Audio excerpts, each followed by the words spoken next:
Welcome to Movie Galaxy. The movie starts with John Chapman, a former U.S. Marine who has PTSD. He drinks to remember his Marine friends who died and plays Russian roulette with a revolver. He tries to end his life, but the gun doesn't fire because there is no bullet in the firing chamber.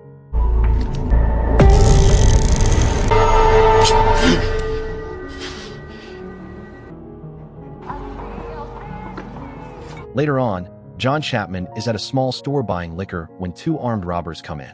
One of them points a shotgun at him, but John stays calm. He even pushes the gun to his own head and dares the robber to shoot. The robber calls him crazy.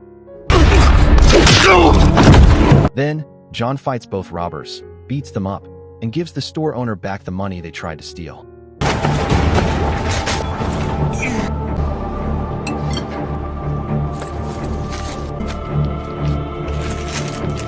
We then see John Chapman at home, struggling badly with his PTSD. He breathes heavily and does intense exercises to try to stay focused. In the middle of the night, while he's sleeping, he hears a knock at the door. It's his sister, Cindy. The next day, they have dinner together. Cindy finds out that John hasn't been taking the medicine prescribed for his PTSD. John says he's fine and admits he hates the medication anyway. Then he asks Cindy if she's doing okay. She says she is, but her body language shows something might be wrong. The next day, Cindy flies back to Brazil. Then the scene changes to two police officers, one of them named Katarina. A young boy from the favela leads them to a beach, where they find Cindy, badly beaten and bleeding. Luckily, she's still alive, and Katarina quickly calls for an ambulance. John Chapman hears about his sister from Manny Ridley, a fellow veteran and diplomat. When he learns how badly Cindy was hurt, he heads straight to Brazil. In the next scene, Katarina is handing out sodas to people in the favela when gunshots go off. She and her partner run toward the noise and find that two detectives, Santo and Baroro, have already caught the suspects. But things quickly turn tense as the local crowd turns against the police. But then, in a flash, the crowd points their guns at the police.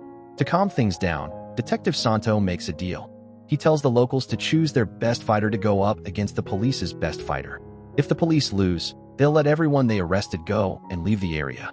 But if they win, they'll stay and keep coming back until they find who attacked Cindy.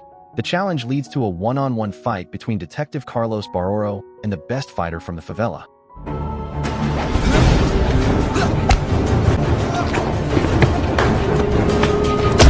Baroro easily defeats the fighter, barely breaking a sweat. After the fight, Santo tells the crowd that the police will be back, making it clear they won't stop until Cindy's attacker is found. John Chapman meets up with Manny and Detective Santo, who agrees to let the ex-Marine help with the investigation. John is paired with Officer Katarina to look into the crime scene. Later, when John visits his sister at the hospital, he sees an Asian nurse injecting something into Cindy's fore. At first, he doesn't think much of it, until Cindy suddenly starts having seizures. Doctors rush in to stabilize her and tell John that there are no Asian nurses working there. It was an attempt to kill her. John then goes to the beach where Cindy's body was found. While looking around, he spots a young man nearby wearing his sister's necklace.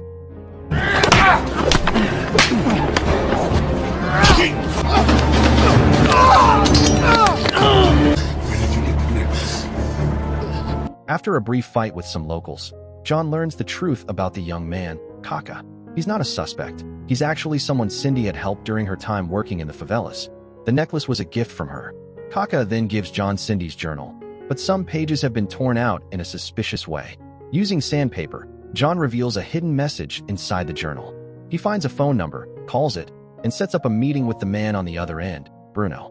Bruno tells John that Cindy had been investigating the disappearances of local prostitutes. She used her connections to set up a secret meeting with someone who could expose everything. Cindy had asked photographer Bruno to take pictures of the meeting. Bruno says he gave the originals to Cindy and kept copies for himself as a backup. But before Bruno leaves, John manages to steal the photocopies from him. As Bruno goes to sit in his car, it suddenly explodes, triggering John's PTSD. John spots an Asian woman near the scene. She looks exactly like the nurse who tried to harm Cindy. She escapes in a car, and John chases after her. But before he can catch up, he's ambushed by armed attackers. Despite the odds, John holds his own in the fight.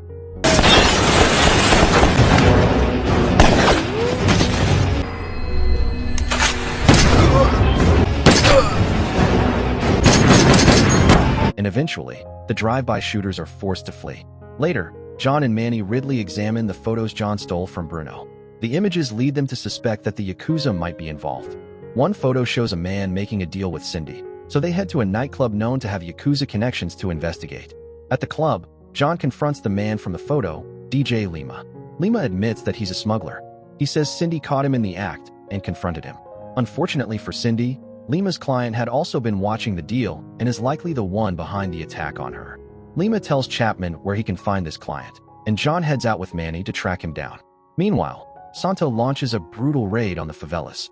His hit squad storms through the area, killing several people without mercy in an effort to wipe out all known criminals.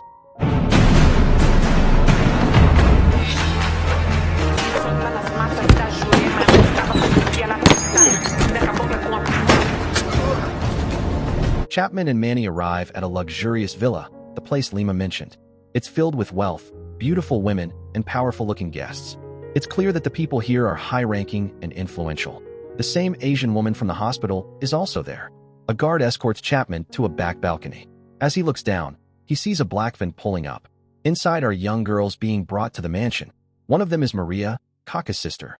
Chapman is suddenly attacked by the guard, but his Marine training kicks in and he takes him down with ease. Back in the favelas, a policeman spots a Japanese man loading young girls into a black van. He pulls his weapon and orders the man to freeze while calling for backup. Santo and Baroro arrive shortly after, and the officer explains what he found. Just when it seems like Santo is about to shoot the criminal, he turns his gun on the young officer instead and shoots him in the head. In a shocking twist, it's revealed that Santo and Baroro are working with the same Japanese woman who tried to kill Cindy. Santo didn't order the raid to wipe out criminals. He did it to silence anyone who might have spoken to Cindy about the human trafficking ring. The Yakuza had hired Santo to clean up loose ends. The Japanese woman tells Santo that his payment will be waiting for him at the docks. The guards at the mansion continue to search for Chapman after he discovers the room where the kidnapped girls were being held. Meanwhile, the main boss, Hiramoto, orders the Yakuza woman to go back to the hospital and finish the job by killing Cindy. While she heads off, Hiramoto interrogates Lima and kills him with a sword. Hiramoto then informs Santo and Baroro that Chapman is causing problems at the mansion. The two detectives assure him they'll handle it. Back at the mansion, Chapman is cornered by the brothel's guards, but he fights them off with brutal efficiency.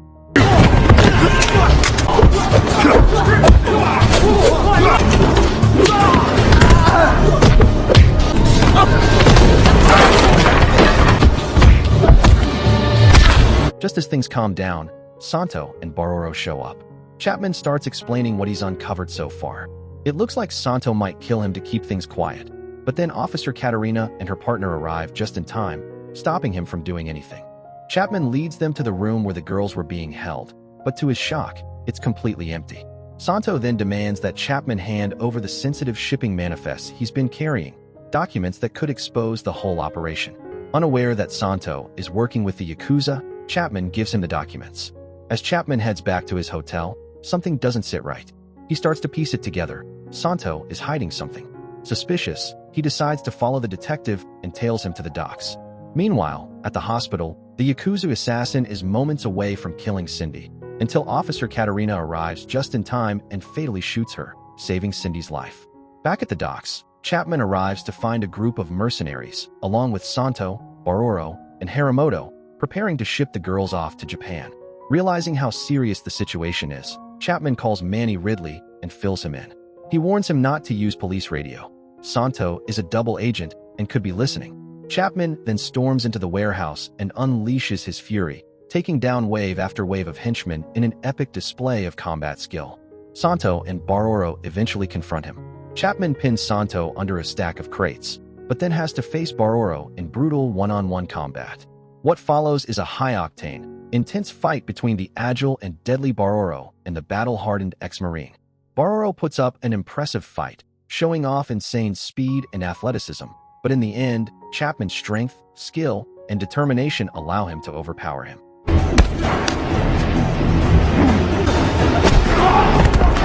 Santo breaks free from the crates and lunges at Chapman, but the Marine takes him down with ease. Just when it seems over, both Santo and Baroro get back on their feet at the same time.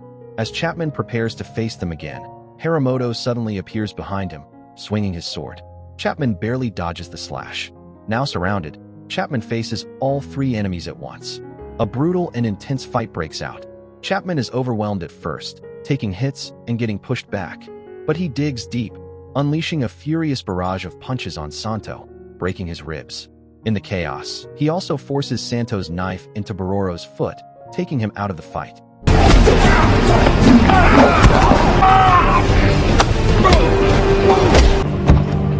Now it's just Chapman versus Haramoto. Chapman grabs two ceramic pipes and uses them like batons, taking on the sword-wielding Yakuza boss. Haramoto manages to land a cut on Chapman, but the Marine quickly turns the tide, landing blow after blow until Haramoto is on his knees. Desperate, Haramoto pulls out a hidden gun and shoots Chapman. As the Marine drops to his knees, Haramoto mocks him, saying Cindy put up more of a fight. That's the last straw. Fueled by rage, Chapman explodes with fury. With a burst of strength and speed, he smashes Haramoto with a flurry of precise pipe strikes, finally defeating him for good.